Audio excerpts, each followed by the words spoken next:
What's up, everyone? Welcome to Beyond the Court, episode 11. We're so happy that you're here joining us today. My name is Agent P, also known as Pan, and I'm joined by Anwar and Nabil as well. Today, we have a special guest in the building. Donnovan Bennett of Sportsnet is joining us today.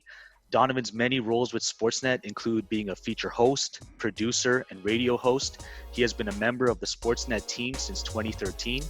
Donovan's work often touches on the intersections between sports and race, politics, gender, and pop culture. He has been previously nominated for both a Gemini and Digital Publishing Award. He has made a name for himself by telling stories on multiple platforms. In addition to his role as a writer, Donnovan hosts videos for Sportsnet's social media platforms and on radio as a co-host of Free Association, Sportsnet's NBA podcast. He is also a former University of Western Mustang running back and is also a co-host for the CFL's official podcast titled The Waggle Podcast. Welcome to our podcast, Donnovan. Thank you. I was waiting for that he has also to end. But thank you for bringing me in. I really, really appreciate it. No worries. We like to go all out with the bios. Yeah. I respect it. Yeah, definitely want to give that shout out. So just to start off, Donnovan, thank you for joining us. But just wanted to kick off by touching base and saying like how are you doing? During this time of the pandemic and everything that's going on right now. I'm good, man. To be honest, I feel like off top when we're asking that question to each other right now, like our answers were grading on a curve. So like relative to normal times, I things are not necessarily as up, as happy, as positive, but considering we're living through a global pandemic, certainly a recession, a race revolution, or at least reckoning. We'll see if it's a revolution. We need some people to have an evolution for that to be the case, but to be determined. Considering all that, I'm good. I can't complain, man. I'm blessed. I'm healthy. My family is healthy. As I reach out to people and ask the same questions, I kind of say, I hope you are as healthy and happy as possible, because I think there really isn't as possible right now. So for me in my situation, I'm good. I recognize that there's lots of people who don't have the good fortune that I do. No, and I'm happy to hear that as well, that that you're doing well. As much as under the circumstances, right, that everyone is dealing with as well. So I wanted to also give you a shout out and thank you for your amazing and beautifully written article on Sportsnet titled "A Movement, Not Just a Moment: Thoughts for My Son on Racism and Sport." For those that haven't read it, definitely check it out, as it is a must read. Donnovan, could you walk us through the process of putting that piece together and the message that you wanted to convey? Yeah, sure. I mean, it's really not that deep. Probably about a week and a half before it came out, I got hit up by Paul Sadu, who is one of the feature producers at Sportsnet, does a lot of our great work and has won a bunch of awards, about the fact that I was going to be doing a video essay for our Ending Racism special town hall that we did. And I was like, cool, this is the first I've ever heard of this special. But yeah, evidently you know more than I do, so I'm down to work on it with you. And it went kind of me being a contributor to the special, to me co-hosting it with Tracy Moore, and all respect to her, because she's such a legend in our industry and it was great to work with. But Sportsnet was going to have basically a block in this Rogers Sports and Media special where we're going to do some interviews. I interviewed Donovan Bailey and Akeem Alou, and we're going to get into it with a video essay. And as we talked about the video essay, we didn't want it to be token, and we didn't want it to just be like, here's a bunch of things that happened in terms of race and sports in chronological order. Jesse Owens and Jackie Robinson, like, you know what I mean? Like this Right. wouldn't do any of those things justice, and we wouldn't be able to speak to them all in any sort of time frame. And Sadhu, Paul, he had the idea of, why don't you write a letter to your son? That's what the video essay will be, and we'll kind of use sports to kind of touch on these issues. Hmm. And I was like, cool, but I mean, there's have to be things that impacted me, because I wouldn't just sit down and write a letter to my son Hmm. first and Right. foremost. Right. And it would have to be like in the language that I speak, which is sports, and kind of coming from it with people that I admire and respect, and people that I feel need to get more admiration and respect. And so that's the way we did it. It was totally his idea, and it came together beautifully. Other than the fact that, like, my son is not a trained child actor and was not about it Hmm. whatsoever. He's like, why are these weird people in my house filming me?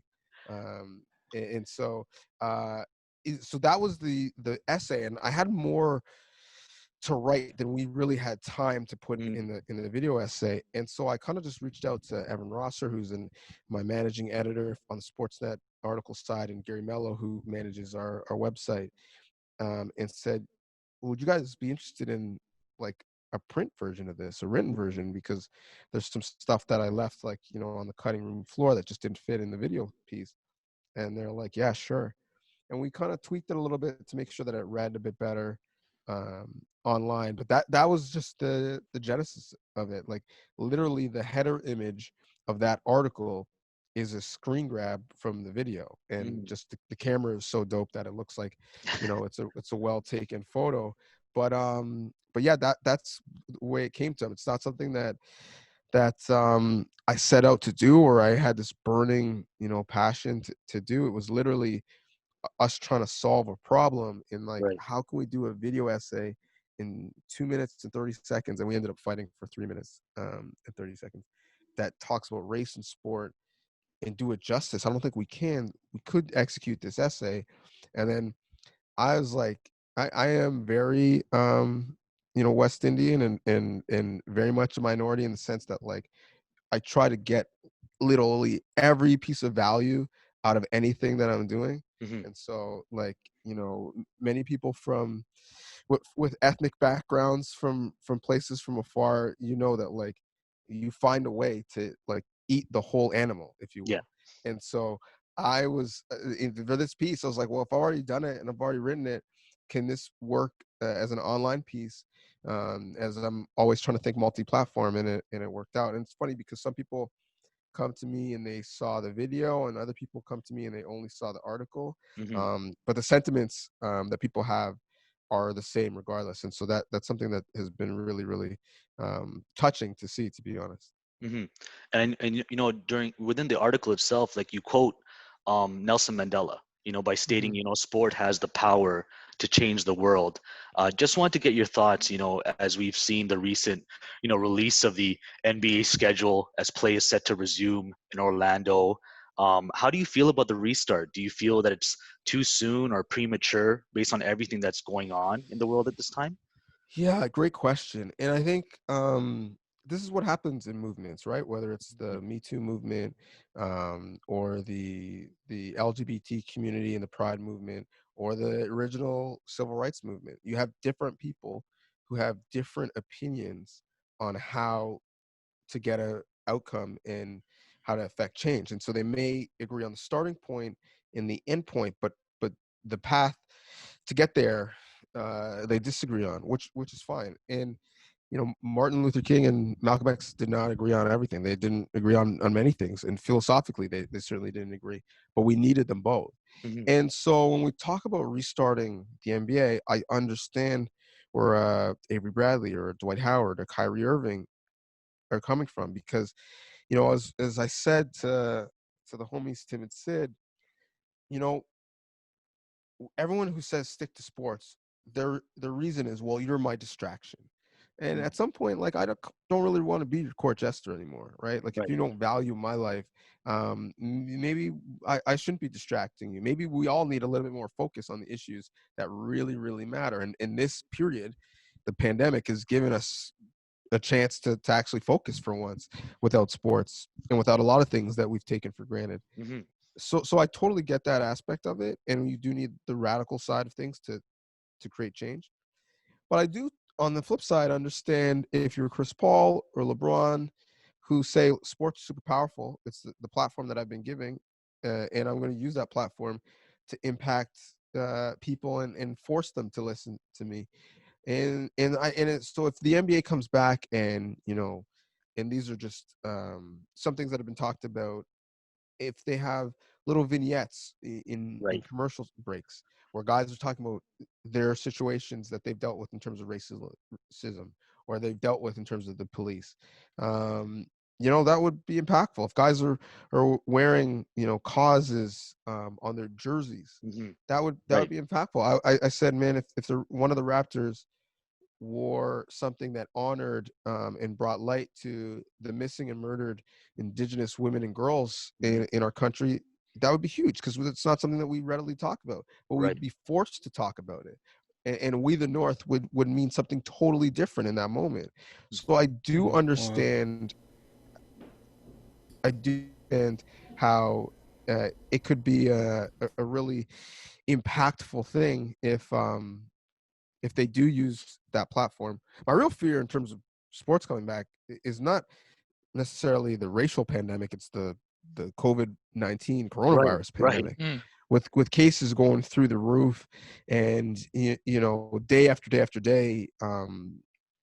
We're seeing new records in southern and western places in the US. Like, as sports fans, we love to talk about analytics. Anyone who's looking at the analytics of COVID-19, like, COVID-19 is beasting right now. Like, Yeah. the Exactly. COVID's PER is at an all-time high right now Yeah. in the United States. Hmm. It's not a replacement player. So that is my concern. And, like, we're adults. We understand it. We all have bills to pay and mouths to feed.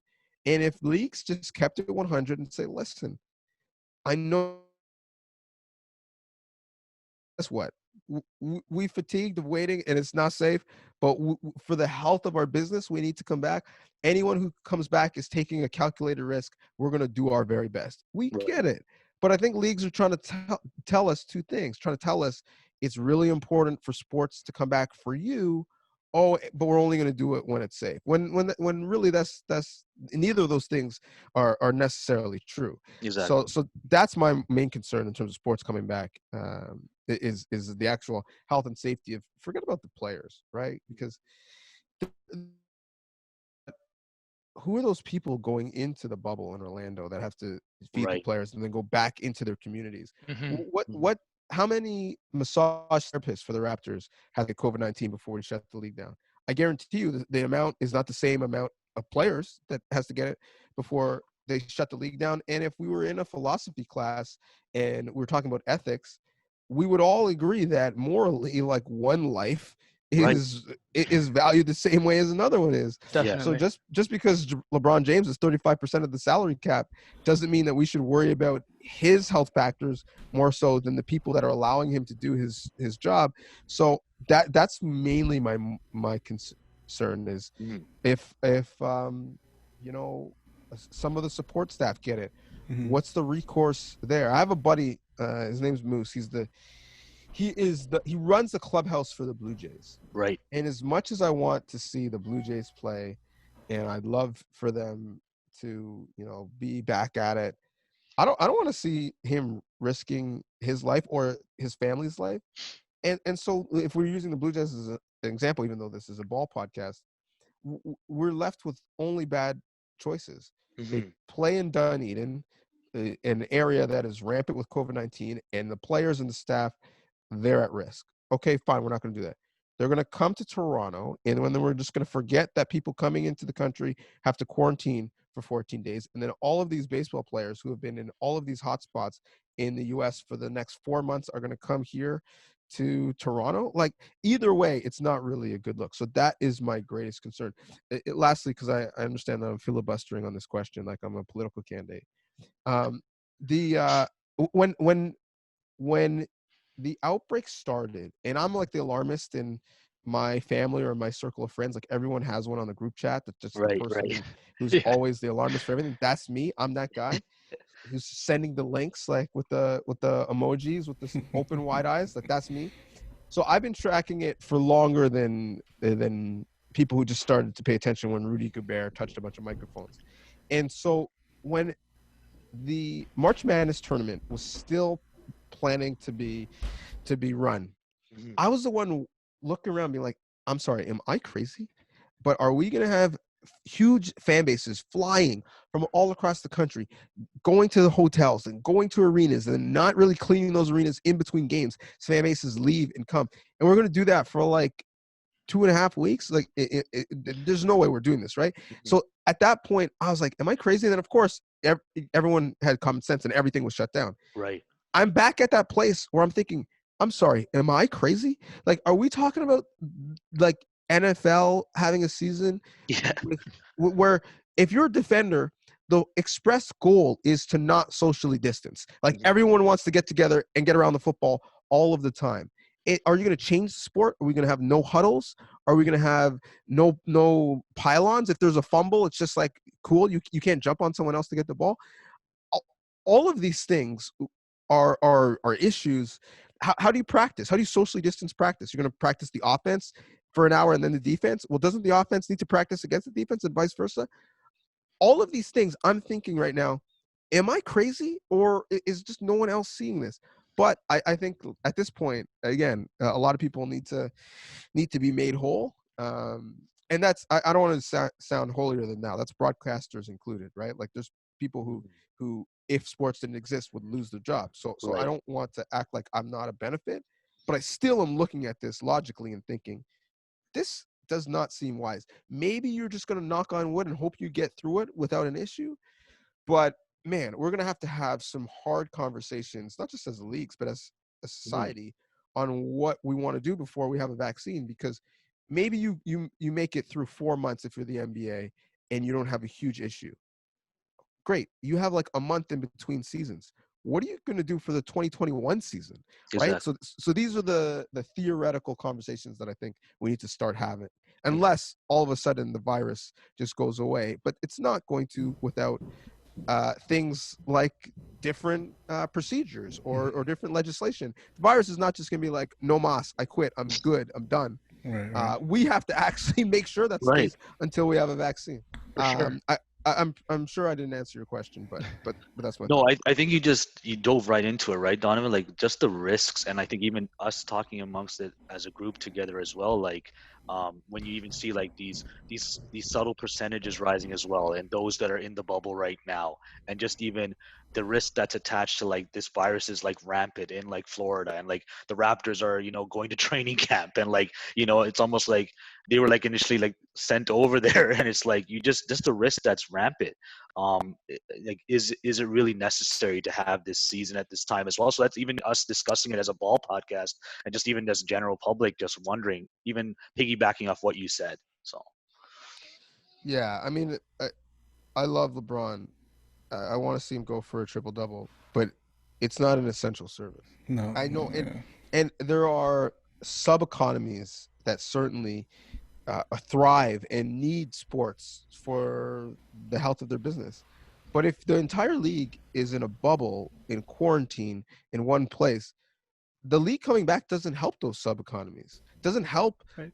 the restaurants around Scotiabank when the game is empty. I mean, maybe a couple more people might go to a bar and Hmm. watch it, but even still, those people have to be sitting on a patio. So I don't really think it's going to have a huge impact. Maybe let's say you can make an argument that if Toronto is a hub city, having people come here impacts the economy.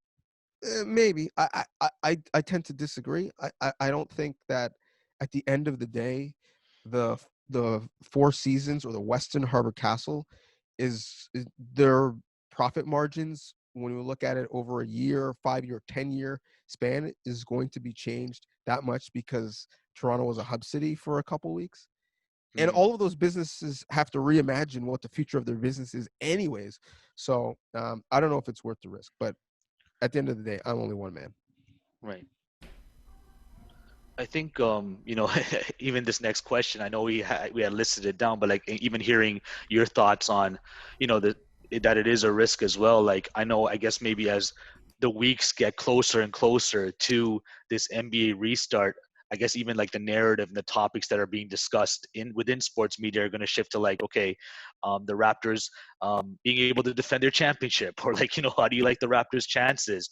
So I guess even for me, like even asking this next question is like, it's almost like, we're dealing with this key issue, but it's like, if sports do restart, is it something where like, okay, how do you like the Raptors' chances, right? As the NBA season resumes, like, have you had a chance to even digest something like that, Donovan? Like, even think through like what um, that might look like if the NBA resumes for the Raptors' chances?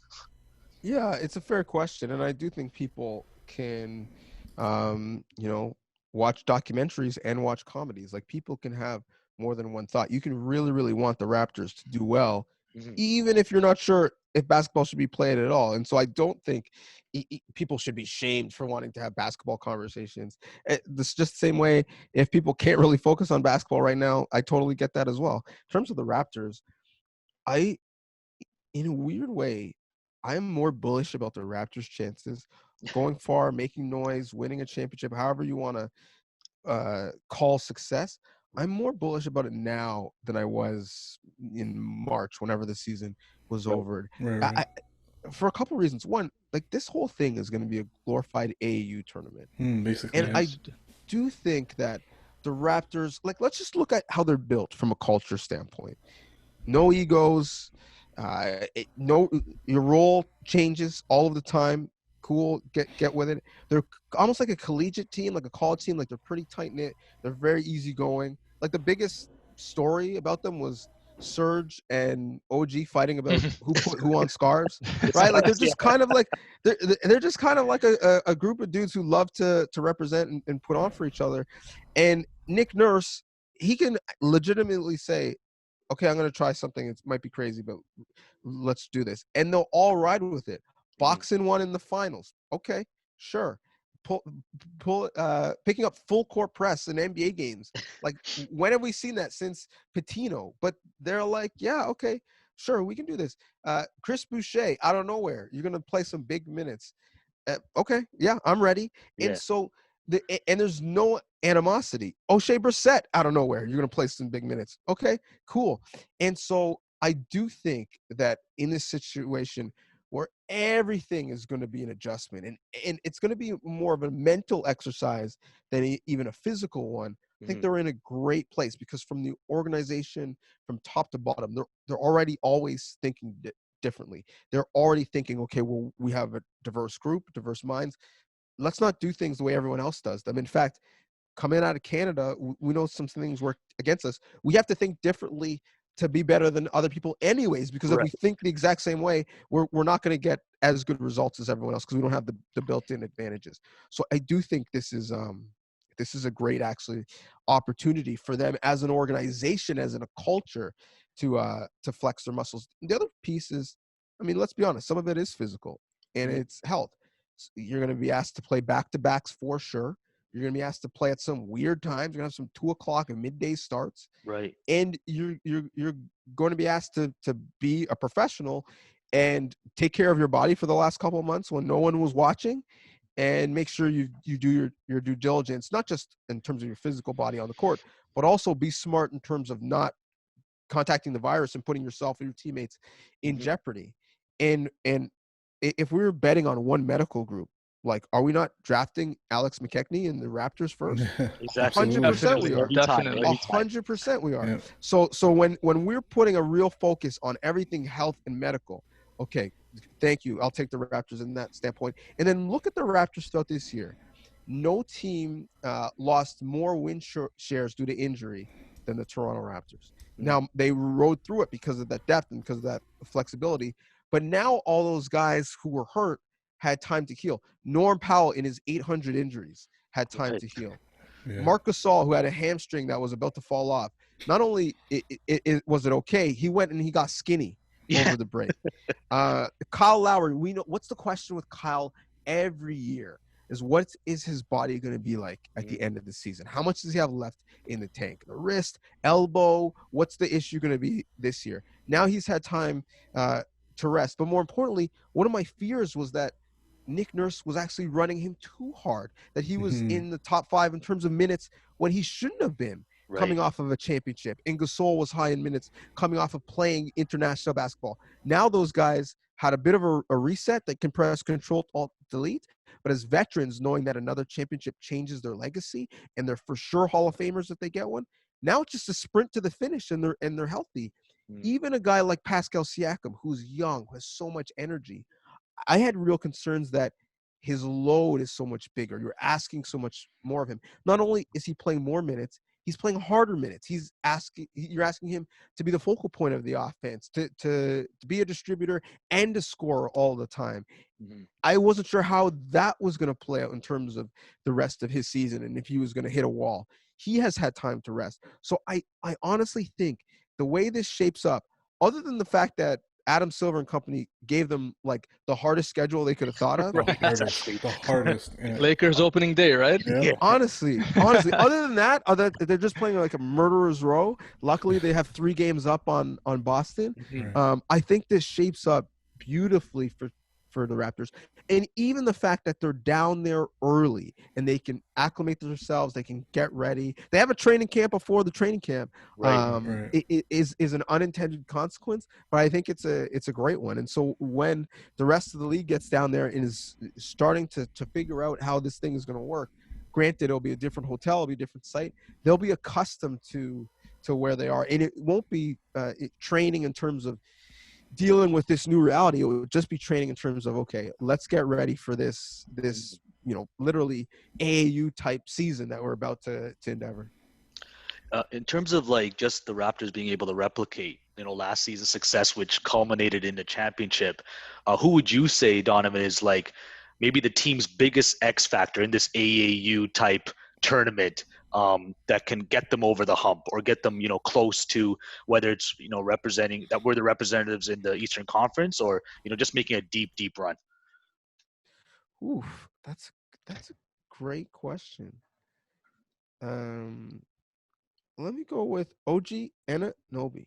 Nice. Good choice. I just think he wasn't a factor in that run last year whatsoever. Didn't play in the playoffs. His whole year was up and down due to injury and due to personal loss. And then, of course, on the eve of the playoffs, his appendix burst. So when we do the comparison of, they lost Kawhi, they lost Danny Green, Pascal took a step. And we're doing like the math between this year and last year. You have to account that OG, not only did he get better from the player he was last year, that when it counted, he wasn't really a player for them last year. Right. Yeah. For sure. And so when you look at the fact that, let's be honest, who are they going to have to go through, right, to win a chip? At some point, they're going to have to go through Milwaukee and Giannis. They're likely going to have to go through at some point Boston and Tatum and Brown. And they're certainly going to have to go through, if not LeBron James, then definitely Kawhi Leonard and Paul George. No disrespect to Houston or Denver, but let's just keep it 100. For sure. Well, all of those guys that I just described, is there a better person equipped to guard them for a long period than OG Anunoby? Like Pascal Siakam may start games on them, and he may get a lot of minutes on those guys, and in the same way Norm Powell can get under them and be pesky and pick them up a little bit early, for sure. But if we were just at a combine and we had Pascal Siakam working out and we had Norm Powell working out and we had OG Anunoby working out, and we were just evaluating these players, and the task given from our president and GM was, you are a director of college scouting, find me a guy to deal with the swingman in the league right now. We would come back, we would write a report, and the guy we would say is OG Anunoby. And so for all of those reasons, I do think that if the Raptors get where they're hoping to get to. I think OG has to play a big role, and it's not just corner threes. It's not just put back dunks or running the floor. I think he needs to have a big role, like making it difficult for people. Okay, Yeah. I might not be able to hold you to 20 or 25.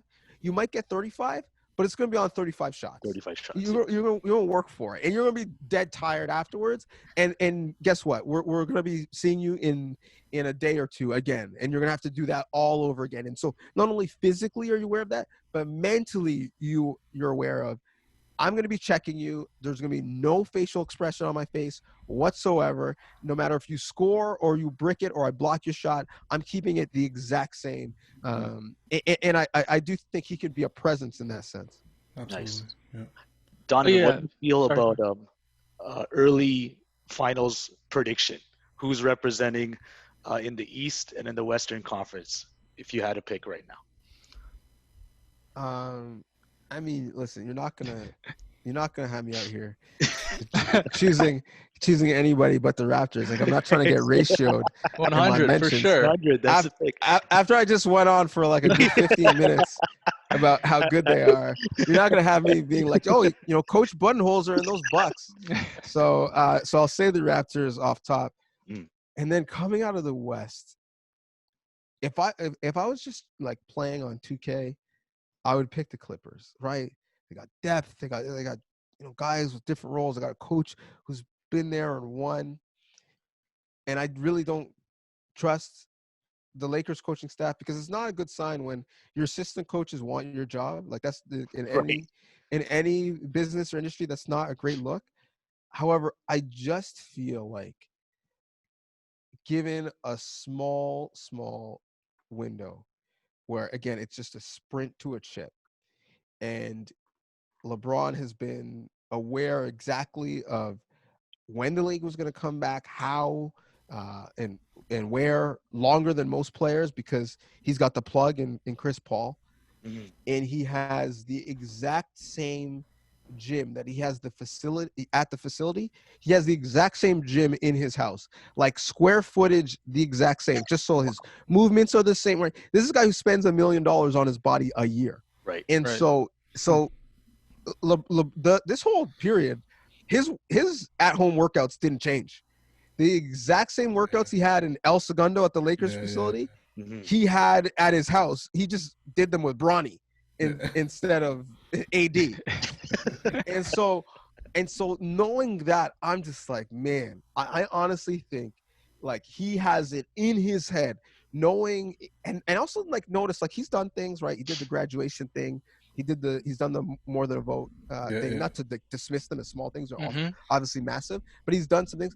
But other than, like, tweeting support for Bubba Wallace, we haven't vocally heard him. I think he's like in his zero dark 23 mode already. It's so true. Yeah. He's just so focused. And I honestly, I think he's thinking, I can't catch Michael. Like, I probably can't catch him in chips. I definitely can't catch him in love after the last dance. and best believe he was doing like sit-ups watching the last dance, like every episode. For sure. Like, he's just doing wall sits as he watched. But I do think that he thinks, if I win a chip, and if I take the Larry O'Brien trophy for Adam Silver, and before I say anything, I just put like a black fist in the air, right? That would cement my legacy in a way that, like, even Jordan couldn't touch, right? Like, I wouldn't be Sugar Ray from the boxing standpoint, but I would be Ali. And so I obviously have no insight, but I just know the way he moves and the way he thinks, and I think that he thinks he can win a chip, and obviously that helps his basketball legacy, but that would be a platform for him to do something that will help his cultural legacy, as well. Yeah. Right. I could just see him taking the MVP trophy from Bill Russell and doing something. I don't know what it would be. I don't know if it, like, Beyonce would come out of the crowd and perform Formation or something like that. I don't know what it would be. Or he's like, put on like an HBCU hoodie or something. Yeah. I don't know. But I just know that, like, the way he moves and the way he thinks, like, he's thinking of like big things. And like, the decision 10 years ago to the day is an example, right? He Right. was thinking grand. Now, a lot of people weren't really feeling it. I still to this day didn't have a problem with it. But I think he's thinking, man, I can really flex if I win a chip. And that level of motivation is something that I don't think anyone else in the league really has. Well, and like you kind of mentioned too, Donovan, like his window is kind of closing as well, right? So you think for him it's like now or never to a certain extent. So he would probably kick it into gear that much more. So it's kind of hard to go against LeBron, in the playoffs, as you mentioned. Yeah. So I don't know if you. Well, I know actually because I can. You guys are younger than me, right? So I'm so old that we had OAC in Ontario, grade 13. I'm a OAC person myself. Okay, but then you just have a better skin regimen because you look younger than I do. So I don't know like if it was like this for you guys, but I just remember like grade 9 whatever, right? Grade 10 kind of whatever. 11 starting to think about what's next. In 12 mid-time 12 and 13, like the level of focus because you're coming to that fork in the road is serious, right? Like your attention to detail, your studies, right? You're looking at yourself differently. Like LeBron is approaching OAC. He's approaching that phase in his career where like the phrase like if it doesn't make dollars, it doesn't make sense. If it doesn't win me a chip, it doesn't make sense. Ultimately, what's the point? Right? Like we could just have these counting stats upon counting stats of what he does in terms of numbers. The fact that he came straight out of high school and really has never really been injured and missed time, he knows he's going to body people in terms of the accruing of stats. But he also knows that the conversation in the barbershop ends with chips. It starts and ends with chips. And there's going to be, people from Kobe stan who say, well, Kobe has more. And so I do think that ultimately I think his strongest argument is everything else outside of the basketball. And even in basketball, the player empowerment that he's gifted the rest of the league and even now guys in other sports. But at the end of his career, I think it's part of the reason why he's in LA is because he knew, obviously I could get my business ventures off the ground, but I can recruit guys to come here and play with me in a way that I wouldn't necessarily be able to do consistently at the end of my career in Cleveland or Philadelphia. Right, and arguably playing with probably his best teammate talent-wise, right, and Anthony Davis. So, I mean, that combination there kind of adds more fuel to the fire and gives him more motivation to kind of go for that illustrious championship once again. Yeah, you know what? So, like, everyone was, like, throwing out the best teammate AD, and I was like, man, we need to put a little bit more respect on Dwayne Wade's name. In his prime, he was a beast. This guy as a guard had 100 blocks. But then I saw a Lakers preseason game. It was against the Warriors, and they waxed them. And it's the first time I realized watching them play, wait a minute. Like, this is something we have never seen before. Right. They can do a 1-5 pick and roll either way. The 5 could have the ball and the 1 could set the pick for the 5 and they could still make a play. The 5 could take a 3. The 5 could lob to the 1 at the box and throw him a lob alley-oop dunk. The 1 could pick and pop and or flare out for a shot. Like I'm just trying to think, in the history of the sport, has that ever been a realistic expectation? Like maybe Hakeem in his prime could do that, but that's not something that we ever asked players like Hakeem to do. The fact that he could dribble through his legs on the block was like a big deal. But now just the way the game is somewhat positionless, that's something that like is a realistic option. So for sure, when I saw that, I'm like, how do you deal with that in a 7-game series? Like there's no, what's the solution to that? And so that's why I think, I don't know if AD hasn't had the best career yet in terms of LeBron's teammates, but in terms of the fit between them, because the Wade LeBron fit was like a your turn, my turn thing for a while. Right. I think both of these guys can succeed and their skills complement each other and make the other one more dangerous, which to your point is why I think it is his best teammate. Definitely. I mean, the biggest thing to watch out for will be health. I mean, in this COVID situation may have been a silver lining for them to get that rest. But just kind of going into our next session, if you are okay, Donovan, we're just going to shoot some rapid fire questions at you, if that's all right with you.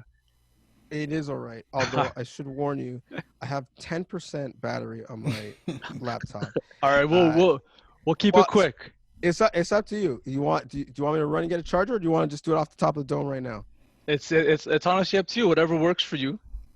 It doesn't matter to me. It's not my content. So all right, so let's go with it. Let's go. Let's go. This will be the challenge to see how rapid fire it really is. Let's see how good you are with this. It's a true rapid fire. 9%. All right, go. So currently during this pandemic, what song do you currently have repeat on your playlist? Kendrick Lamar. All right. All right. Are you able to share a name of a book that has positively shaped you? Ooh, Shoe Dog. And not just because I like Nikes, but the way he got his company up and running and dreamed big, for sure. That would be the one. Phil Knight's book, Shoe Dog. Mm-hmm. Awesome. Knowing that you played football down at Western U, and playing running back of that, do you have a specific, or who would you say is your favorite football player growing up? Wow. Canadian football, Michael Pinball Clemens. Nice. American football, Emmitt Smith. Nice. Good choices. And no particular order, who is on Donnovan Bennett's NBA Mount Rushmore? Of all time? Of all time. It's your Mount Rushmore. You choose. Yeah. Wow. So, okay, we got to go 4. So I need Bill Russell. This is going to be tough. So I want Bill Russell. I want Steph Curry. Change the game. Okay. Nice. I want Jordan, great player, and turn that into being an owner. And give me LeBron, because I think his impact is going to be much greater than basketball. That's a solid 4, man. That's a solid 4. And finally, what's the best piece of advice you've received? Wow, the best piece of advice. The best piece of advice. Oh, I might waste the rest of the 9%. It's all good, man. It's all good. We got 4 out of the way. Yeah, it's all good. Yeah. The best piece of advice. I've been given so much, and I'm like very cliche in that I have notes on my phone with like quotes or thoughts that I always want to reference. And my wife just hates cliches. I'm like, but they're used for a reason. I'll give you 2. Awesome. Go ahead. We're at 8%, so I'll give you 2. So actually, my dad had this as a rule. It was like written, printed, and plaqued in our house, and it's called the Bennett Rule. And it's if you're not moving forwards, you're moving backwards. And so basically, that meant like no complacency, keep pushing every day, use that as an opportunity to get better, and not to settle. And so I constantly think of that and say that to myself and replay that. So that's one. The other is Tim McCallum. And so when I was young, coming up at the Score, trying to get opportunities and pitching ideas and doing a bunch of stuff, one of his pieces of advice was like, come with 10 ideas, come with 20. Like, even if they only think 2 are good, that's not a great percentage, but those are 2 new things that you're working on. And I've taken that to heart, and I've used that. And so the advice was, trust that you'll have more than one good idea. And so if something doesn't work out, if it doesn't pan out for whatever reason, okay, that's just learning experience. Pinball Clemens actually says it this way: like, everything is just information. So, he was actually saying this at a football combine. So if you test out well and you feel good about it, okay, great. That means all the work that you've put in has paid off. Keep doing it, whatever. If you haven't, if you didn't get the results you wanted, okay, good. Now you got to reassess. What do you want to change? Maybe you need to put more investment in terms of how much you work. Good, bad, or indifferent, it's all just information, and it's just how you apply that information moving forward. I'll give you one more. I know you said you wanted one. I'm giving you like no. Go ahead. So there's this. The name escapes me. So the professor who had a terminal illness, and he was dying, and he gave his last lecture, and it's like, okay, well, what do you want to say in your last lecture? And one thing that he said in it really, really stuck with me, and it was attack the hurdles, right? In life, attack the hurdles. And so what that means is not like, you're Lolo Jones and you want to like run real fast before you get up to them. What it means is whatever that hurdle is in your situation, whether it's, maybe you got some racist treatment at your job, maybe you got some sexist treatment at your job, or ageist, or, maybe you don't have the resources you think you need, whatever the case may be that is in your way between wherever you need to get to. Attack that problem. Don't be dismayed by it. Don't get upset by it. Don't let it frustrate you, because like that is the tax that you're paying on getting whatever you want that is super elusive and exclusive. And so whenever you come up against that hurdle, that other people who claim to want the same thing, who want the same level of success, who want the same opportunities, they're not willing to pay that tax. They're not willing to jump over that hurdle. So whenever you get to that hurdle, don't actually take it as a negative, but in fact, embrace the grind, knowing that, okay, this is an investment in self that I know other people aren't willing to go through, aren't willing to be as much of a dog in this scenario as I am. And I really actually believe that. Evander Holyfield, he would, when he's training for big fights in his career, he would train at night. He would do his runs at night. He would box at night. And when asked why, he's like, because I want to be getting better when my opponent is sleeping. Right? So it was just that mindset of like, you know what? There's other people who are willing to do what I'm willing to do. And there's a boxing term, like it's hard to get up and train when you're sleeping on satin sheets, which is true. So you really, really got to find those hurdles and embrace them and love them to make sure that you're not that comfortable on those satin sheets. Those are my 85 favorite pieces of advice. That's awesome, man. Great amazing, pieces man. of advice. Yeah. We can all learn from that and take it with us. Especially these days, man. I feel it's so important, right? Like that last kind of advice you gave. It's just like so much against us. Like we really gotta jump those hurdles, right? How badly do you want it? Yeah, Yeah. man. Amazing. But it makes the victory that much more That much sweet. sweeter. 100%. It makes the 100%. victory that much more sweet because you know what you went through to get it, right? For sure. And nothing was given to you; it was all earned. So, and in a way, to bring it back to full circle, that's why like there's no cheering in the press box. That's why when the confetti was coming down and there's thousands of people across the country celebrating the Raptors, it was sweet because like I knew what Masai would have had to go through, right? Sleeping on the couch in Orlando, trying to get in to Summer League at the time just to make contacts. And Doc Rivers is like, you know what? I'm going to put you on. I'm going to let you in the gym to help work guys out. I knew that he put in that work. And now look, he's back in Orlando. And he's a defending champion and the only black president, right? So for him, it's that much sweeter because he put in that work and that sweat equity. And for Raptors fans across the country and for guys like yourself who've been putting on for the sport and for doing things like your podcast, it's that much sweeter because you know the times where you had to wait until the 45th minute of a highlight show to get basketball highlights. Yeah. You knew the times when there was going to be like a small little blurb at the end of the sports section about the Raptors, but there's going to be 5 pages of coverage about the Leafs. Like you understood what that meant. And now there's these watch parties all over the country, thousands of people, 2 million people for a parade. That it makes it sweet for the people who went through it and who attacked those hurdles for the 20 years that they did. So salute to you guys because you guys have been riding for a while.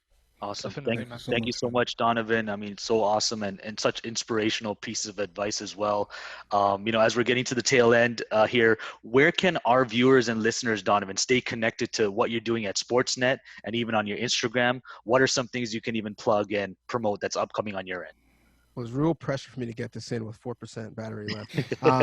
So at Donnovan Bennett is the handle on Twitter, on Instagram. I have a Facebook page, but who uses Facebook now?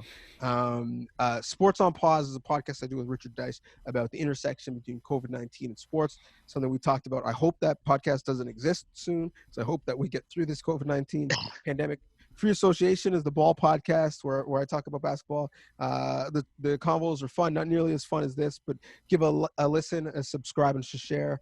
Awesome. And sportsnet.ca is where my written articles are.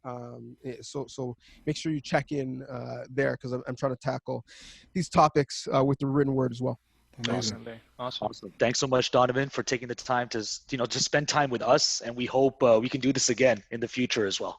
My pleasure. Hopefully we do it in the future in person, and hopefully that day comes sooner rather than later. Definitely. Awesome. Thank you so much, Donnovan. Continued success to you as well. So there you guys have it, as episode 11 of Beyond the Court comes to a close with our special guest, Donnovan Bennett of Sportsnet. Don't forget to like and hit the subscribe button. We'll also have the details of what Donnovan just mentioned in the description below. So check out all those links as well. Thanks so much, everyone. Take care. Be safe. Stay blessed.